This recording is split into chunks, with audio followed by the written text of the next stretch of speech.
Months turned into years.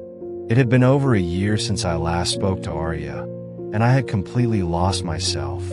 My academic performance had plummeted, and I felt like a mere shadow of the person I once was. My character had shattered, and I couldn't recognize who I was anymore.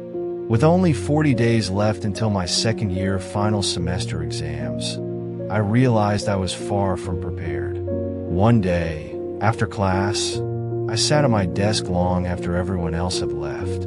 I thought to myself, is this how I'm supposed to be forever? Despite knowing it would be impossible to forget Arya, I had to overcome this. I couldn't let my emotions define me. I had dreams, and if I didn't move on, I would never achieve them. As I pondered this, my gaze fell upon two street children throwing stones at a tree, hitting a bird's nest.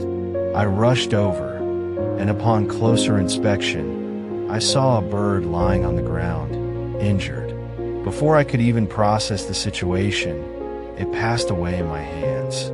I quickly buried the bird and noticed a ladder nearby. I climbed up to the tree, where I found baby birds that had likely hatched only hours before.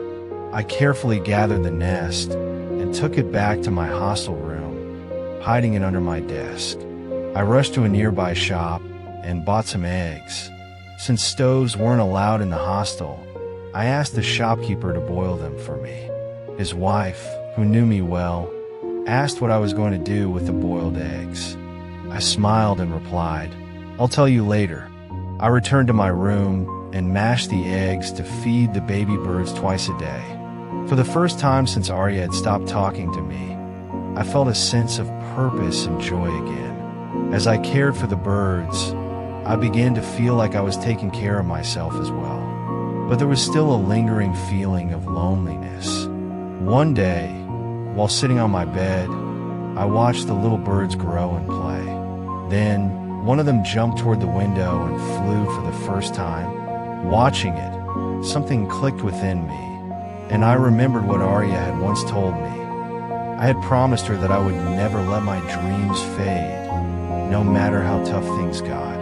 That day, I sat at my desk and said to myself, this isn't over. Now is the time to prove myself. I mapped out my syllabus, determined to succeed. Not only did I complete the syllabus on time, but I also ended up scoring the highest in my exams. My friends congratulated me, saying, "Finally, you're back to your old self." I kept myself busy, starting digital marketing and freelancing alongside my studies. My schedule became tight, but it helped me keep my mind off her. Still, I couldn't forget Arya completely.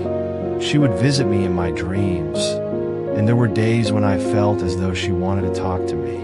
By the time I graduated, I had become a successful solopreneur, earning on my own terms. I hid my sorrows, maintaining a professional front. As my journey continued, I found myself stronger than ever before. Eventually, I joined RRI as a junior research fellow, and it was there, in the calm embrace of nature, that I realized the truth. It was nature that had given me the strength to move forward, to help the little creatures grow, and in turn, they had shown me hope.